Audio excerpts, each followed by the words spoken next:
স্বরাষ্ট্রমন্ত্রী ওই পারে গিয়ে অন্তত মুখ্যমন্ত্রী হতে পারেন কিনা চেষ্টা করে দেখুন। বাংলাদেশের মন্ত্রিত্ব দায়িত্ব পালন আপনাদের শোভা পায় না। স্বরাষ্ট্রমন্ত্রী বলেছেন সীমান্তে যদি গুলি করে হত্যা করা হয়, সেটা যদি অপরাধের কারণে হয়, সেটাকে বর্ডার কিলিং বলা যাবে না, সীমান্ত হত্যা বলা যাবে না। ধিক্কার বাংলাদেশের এই প্রধানমন্ত্রীকে, বাংলাদেশের স্বরাষ্ট্রমন্ত্রীকে। ওনাদের উচিত ছিল বাংলাদেশের জনগণের বক্তব্যের প্রতিধ্বনিত হওয়া। ওনারা প্রতিধ্বনিত করলেন ভারতের বয়ানকে। এতই যদি ভারত প্রীতি আপনাদের মনে লালন করেন, ওই পারে গিয়ে অন্তত মুখ্যমন্ত্রী হতে পারেন কিনা চেষ্টা করে দেখুন। বাংলাদেশের মন্ত্রিত্ব দায়িত্ব পালন আপনাদের শোভা পায় না। সংগ্রামী ভাইরা আমার, গতকাল সংসদে সীমান্তে প্রশ্নের জন্য আলোচনার এজেন্ডা ছিল। আমরা জানি না কোন কালা হাতের ইশারায় এই আলোচনা স্থগিত করা হয়েছে। বাংলাদেশের জনগণ বিজিবির সাথে পশ্চিম প্রতিহত করছে, আর পার্লামেন্টের সরকার পশ্চিমের আলোচনা করতে দিচ্ছে না। তাহলে সংসদ কেন দরকার আমাদের? পার্লামেন্ট ভেঙে দেন। আপনারা ব্যর্থ হয়েছেন, স্বীকার করে নেন। জনগণে এদেশের সীমানা রক্ষার জন্য এগিয়ে যাবে। শেষ কথা বলতে চাই, ভাইরা আমার, সাপুড়িয়া সাপ পালে, আর সেই পোষিত দুধ কলা দিয়ে পোষা সাপে সাপুড়িয়াকে দংশন করে মৃত্যুর কোলে ঢেলে দেয়। আজকে যাদেরকে এই ভারত বাংলাদেশের তাদের তল্পি বাহক, তাদের সেই কি বলে প্রধানত তাদের অনুগত সরকার হিসাবে পোষতে এই সরকারের হোশ হচ্ছে না।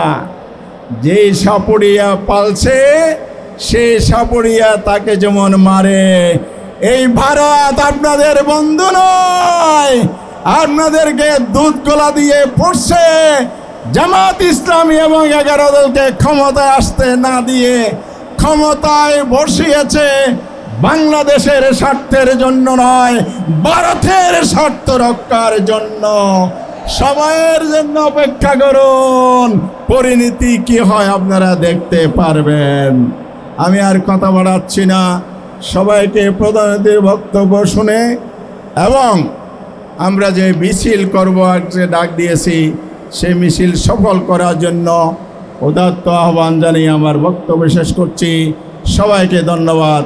আসসালামু আলাইকুম ওয়া রাহমাতুল্লাহ। শুভেন্দু অধিকারী যখন মুখ্যমন্ত্রী হলেন, কি আশ্চর্য ব্যাপার, একটি দেশের মুখ্যমন্ত্রী হয়ে তিনি বললেন শেখ হাসিনা শাহজালাল বিমানবন্দরে অবতরণ করবে, উনি 2 মিনিটে বাংলাদেশ দখল করবেন। এতে বোঝা যায় আপনারা আমাদের অখণ্ডতার প্রতি শ্রদ্ধাশীল নন।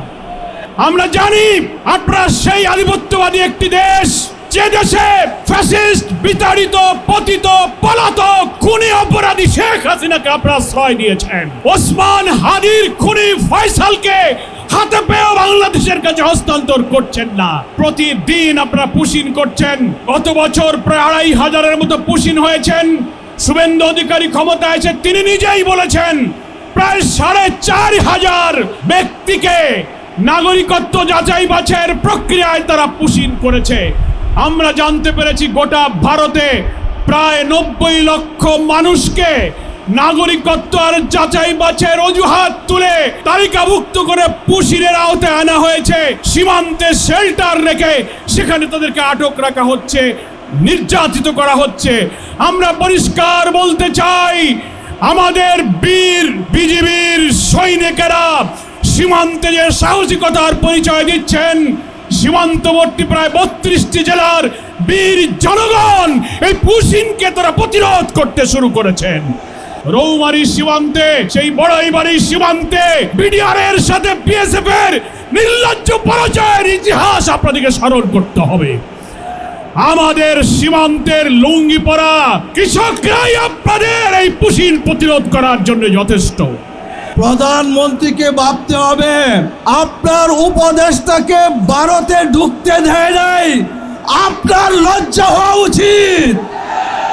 বিএনপির পুঁজি শেখ হাসিনা, বিএনপির পুঁজি ছিল খালেদা জিয়া এবং জিয়াউর রহমান, তাদের দেশপ্রেম পুঁজি ছিল, এবং আপনাদের পুঁজি ছিল বিসমিল্লাহির রহমানির রহিম। আশা করি নিজেদের পুঁজি হারা হবেন না। শাহবাগে তো আমরা এসেছিলাম ফ্যাসিস্ট হাসিনাকে ক্ষমতাচ্যুত করার জন্য।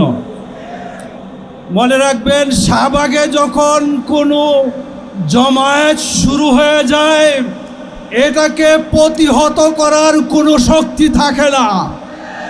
যারা দিল্লিতে গিয়ে আমাদের দেশের দুষ্কৃতিকারীরা আশ্রয় নিয়েছে, তাদেরকে আমাদের দেশে পাঠান।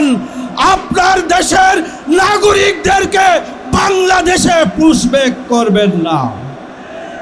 শেখ হাসিনা এবং তার মন্ত্রী পরিষদের অনেক সদস্যবৃন্দ, যাদেরকে আপনারা অন্যায়ভাবে একটি স্বাধীন দেশের অপরাধীরা, যাদেরকে এই দেশের জনগণ চায় না, জনগণ তাদের বিচার করার জন্য আপনারা সহযোগিতা করছেন না।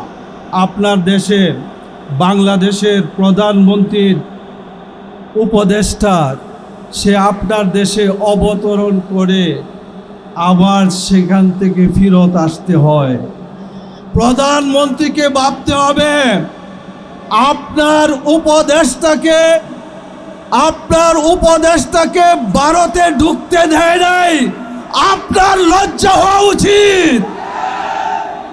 বিএনপির পুঁজি শেখ হাসিনা, বিএনপির পুঁজি ছিল খালেদা জিয়া এবং জিয়াউর রহমান, তাদের দেশপ্রেম পুঁজি ছিল, এবং আপনাদের পুঁজি ছিল বিসমিল্লাহির রহমানির রহিম। আশা করি নিজেদের পুঁজি হারা হবেন না। অতীতের বিবৃতিগুলোতে সীমান্ত হত্যা উল্লেখ থাকলেও এবারের যৌথ বিবৃতিতে হত্যা শব্দটি কেটে সীমান্তে হত্যার জায়গায় সীমান্তে মৃত্যু বলা হয়েছে।